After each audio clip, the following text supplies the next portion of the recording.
I know you're not all gathered for the book launch this evening. It's very nice that you're giving us the opportunity here. And anyway, so I wanted to introduce my sister, Geraldine. My name is Gabe Ryan, and grew up in St. Mary's Bay, and that's where we're all from, and out around St. John's area for a long time now. And Geraldine is a pretty accomplished author. She's written 19 books now. Children's books, ghost stories, novels, teenage books, a whole bunch. When's your first adult book coming out, Geraldine? I'll help you with that one. Oh no, real adult book. No, she don't write those. I don't like the term adult. Anyway, so Geraldine is just a year or two older than me, I think, Geraldine? Anyway, when I was a little boy, she used to push me around in the stroller all around St. Joseph's, the thriving metropolis of St. Joseph's, St. Mary's Bay, with about 60 people in it. Now, there's probably 200 at the time. There's only about 40 there now, I suppose. Oh, no, I don't know that one. Anyway, so Geraldine took care of me when I was a little feller. My mom used to tell us that she kept her sanity thanks to Geraldine, because I used to drive her crazy. I was a pretty energetic child, apparently. Not so much anymore. But anyway, I just wanted to say that Geraldine has been honored with a bunch of different awards. I put them in my phone today so I didn't forget. As I mentioned, she has 19 books written. She's won awards from the School Library Journal for Best Book of the Year, American Booksellers Pick of the List, Merit Magazine Studio Award, Alcuin Society Design Award, and she's had her Here's on Beer's book translated into French as well. And her Malcolm K. Wall series has also been translated, and she's won the Canada Council. No, that one hasn't been translated, but she's won the Canada Council Arts Award for that one. She's also got a bunch of books out on ghost stories. They're over there too. And The Seashells Lament, Goodbye Wart, which is a pretty cool kids book, Mumps Mania, and a whole bunch of other things. Plus, she's got a couple of poetry collections out now too. And this evening, she's going to read just a couple of excerpts from her poetry collection. So I really appreciate you lending your ears for a few minutes and listening to a little bit of the creativity of Geraldine Ryan Lush. Thank you. I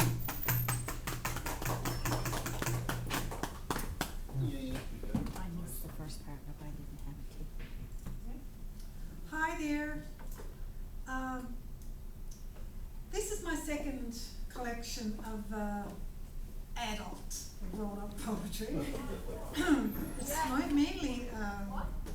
It's mostly in free verse. It's mostly pretty well centered around, I guess, maybe my early life growing up in St. Joseph's and Mary's Bay. But it's also a lot of contemporary stuff too. So, okay, it's an elegiac work, which is pretty well a memoir, really, a memoir in free verse. So I'll read you a few poems, and then I will also just tell you the titles of some of the true ghost stories of Newfoundland and Labrador that's in this latest collection. There was another collection that came out a few years ago that went over really, really well, and a bestseller all over. So it prompted me to create another collection, brand new collection, Haunted Towns 2, more ghost stories in Newfoundland and Labrador. So after I've finished reading a few poems, I will just run by a few titles in this book, so at least you'll know get an idea of what's contained in there. So anyway, the first poem I'll read is Our Mothers and Fathers Were Famous. Let's see. Do I have my bookmarks here properly? Okay. Our mothers and fathers were famous. Our dads were famous artisans, unlikely craftsmen who chopped the stick fences from skinny spruce poles. With rinds of turpentine they dragged from the woods, pared them, bared them, and wove them in the wink of an eye on a Sunday morning while a rabbit was stewing on the stove. nailed them up like skeletons around the houses and sheds to keep the animals out or to fence the animals in or to hem in a vegetable patch. Kept the babbling babies in too, as we sat in our homemade playpens while our mothers hung the washtub wash on the clothesline. My mother taught me to knit and purl. She taught me to make patchwork quilts and embroider on a pillowcase while she made over our clothes on a Singer sewing machine. My grandmother carded and spun wool from the sheep on a quaint spinning wheel, knit, crocheted and hooked mats with cheery images of cats and dogs and churches with crosses. She and Maud Lewis would have got along. I have a picture of my father in the yard with my brother, encircled by the just erected hardy protectors, the stick fences he had just made. Just home from second mass, or maybe on his way to it, maybe I should go on Out of the Fog, or In the Down Homer, or advertise it for Come Home Year, since they're creating courses out of it all now, and maybe my mother and grandmother could come along with me too, to TV or the Herald. But alas, they are passed on. But if they were here, they would laugh at the very idea, because everybody did it. The typical Newfoundlander was a famous one.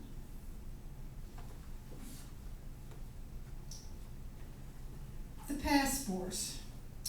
Geezer, stupid old geezer, that's what they called him. Lived alone since his wife died in 1945.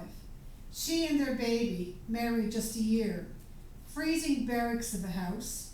They made him so big back then and cold, as if their dreams alone could warm the mildewed walls or caulk the drafty windows with their hopes. Blinded, barricaded, skulking in the foggy stands, like some great Gothic monster stalking its prey. That's how he wanted to live, they said. Fumbling old geezer, scary he was too. Foreboding, hunched, like the house he hoveled in, hating life. Creepy old man, horrible old house. Get away, stay away from their clutching hands. Run, whisk by him. Don't stop to say hello or pass the time of day. Monsters don't talk, they just stalk and prey. Look, Mom, look what I found on the beach today. Down by old man Murphy's house. Isn't he handsome? Weren't they dashing, those soldiers of yesteryear? So romantic in his uniform. Makes me think of Bowie and Birdman and Kisses in the Mist. They don't make them like that anymore. What's the date on it? Can you make it out? Looks like the kind of pictures they had during the war. You know, when they signed up to go away. I love black and white, don't you? So muted, mystical, transcending time. Isn't he handsome though? What a man. They don't make them like that anymore. Cream crackers. We saved Mrs. Maud's house for last on All Hallows Eve in our Jimmy Durante rubber masks and the largest turnip in the cellar, splaying its acrid scent and glittery eyes like a tomcat on the prowl. We saved hers for last because our bags were full and we knew we'd get nothing at her door. We only went there for a laugh, to gape across the kitchen to the stove-blackened fry pan with a flattened cream cracker box covering it. We only went to her house to see that cream crackered fry pan and to hear old Maud say, "All gone now, just gave away the last one," knowing full well she had never bought any in the first place. "All gone now, just gave away the last one," we would knock, all the way up the moon-danced road, screeching and shrieking in wild wolfy cries, like demons enjoying the devil's laughter. Bending down in gales of hysteria, as the wind almost took us and landed us over the cliffs and into the sea. Dragging it out, making it last, until Christmas when the boozers hit, and we could sing Star of Logie Bay for the $50 silver piece. And of course, in the poem, it's just illustrates how, in living in a small community, how little we had to amuse ourselves. So we just went down and had fun with an old woman. I guess maybe considered today cruel, but it was our method of fun in a small community with no electricity and no nothing really. But anyways, okay, let's see over here. Okay. When I was growing up around the Bay in a small community, this was back in the 1950s and 60s.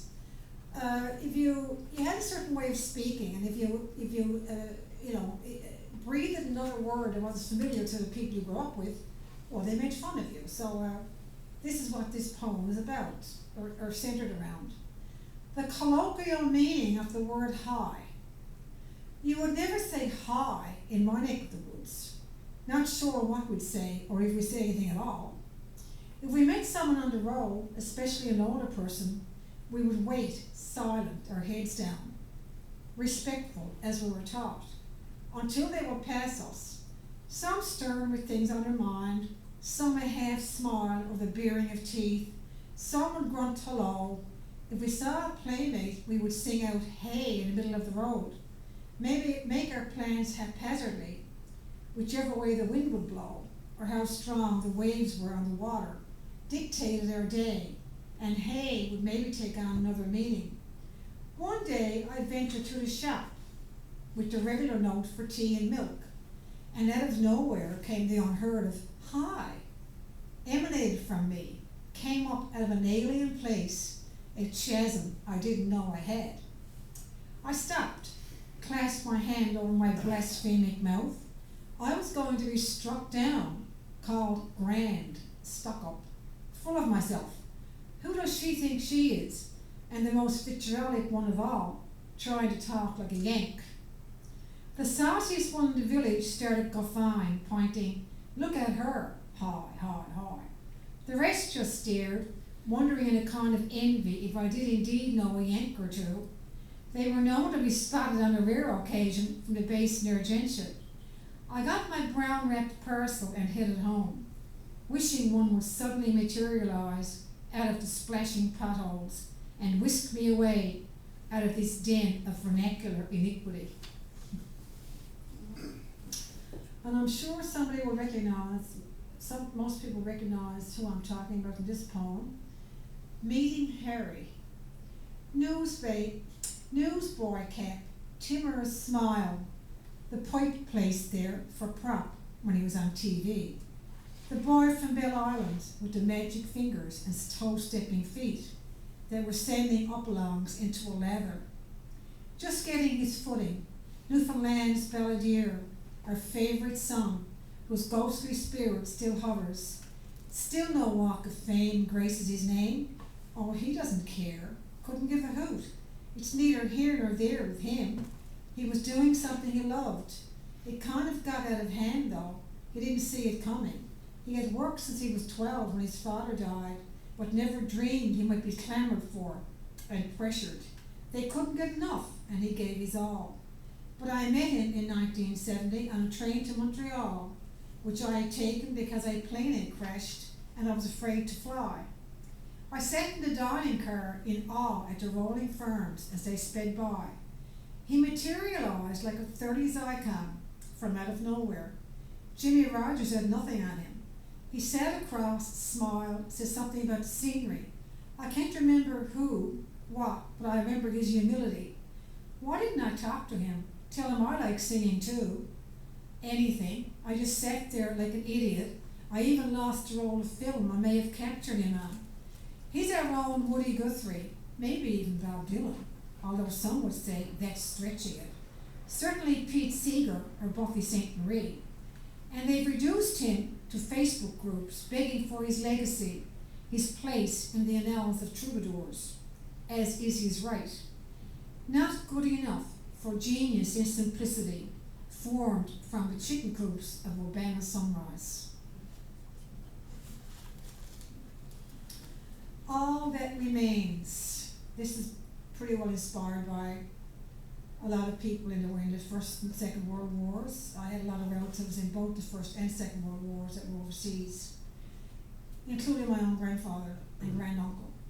At the top of the stairs there was Saint Cecilia playing the piano, and next to her, in ornamental frame, armed clumps of military with crisscrossed bullet vests across their chests and long Lee rifles with daggers sticking out from the Boer War. They kept each other company in ironic incongruity. Down below in the dining room there was a tall, genteel woman with hair parted in the middle, head bent in sorrow and resignation of the inevitable. She props a waiting little girl at the window, and a shawled, cocooned new baby plays with her fingers in a crib at her feet, while a uniformed young man with a rifle on his shoulders walks out the garden gate, looking back, smiling at his children's hands up in farewell. On the bottom is transcribed a mother's sacrifice. World War I artifacts brought across the murky oceans by my grandfather, who sustained a bayonet in the side. All that remains, and yet mothers are still at windows crying and the wars rage on. So that's my entries from my newest collection of poetry, Greenwood Fires.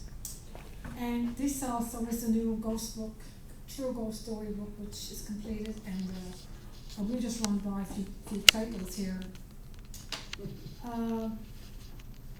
Little Girl on Train. It's centered around the tsunami in Bjorn in 1929. It was told to me as a true story about a little girl on a train coming from Carbonear to St. John's, and people think that it was definitely a phantom. It wasn't a real person, and she was water coming down over her and everything. And anyway, the true story is told the story. A little girl on the train. The ghost of the escalator, or the ghost child of the escalator. There was a couple coming back from their vacation, and they down south, and they thought his child on an escalator at the St. John's Airport, and it was quite creepy because it wasn't a real child. So the guardian angel of Snowmageddon. So, a woman her life was in danger, and she thinks she was saved by somebody. It was during the Snowmageddon storm, and she believes she was saved by what she feels was a guardian angel who saved her from sudden death by a transport truck. Just goes on. There's a lot of stories. I'll just run by a few titles. That's all. The resettlement ghost. The resettlement back in the 60s. There was a boy that didn't want to leave. Actually, it turns out that he was a ghost, and he was a ghost of a child that had been there and was drowned. So that's a very heartwarming and true ghost story. Let me see. Back from the Dead, the love rival of St. Pierre is based on the true story of the prohibition during the 1920s in St. Pierre, the rum runners and so on. And this is the true story of a murder during that time. And in recent years, it happened during the 1920s, but in recent years, in the 80s and 90s, apparently there was something seen over there and experienced, and it was very, very horrible. So, Ghost House by the Sea. A couple sold a house, belonged to a 100-year-old woman, and they sold it very soon after she died. So it was very horrible experiences supposed to have happened around that happening. So those are just some of the Haunted Graveyard is about a place out in Trinity where there was supposed to be ghostly happenings around a graveyard that was too close to the road, and apparently one of the spirits that were there, who were resting there, wasn't too happy about it. So that's my new book of true ghost stories. Well, I hope you enjoyed, and hope you enjoy the books as well. Thank you for listening.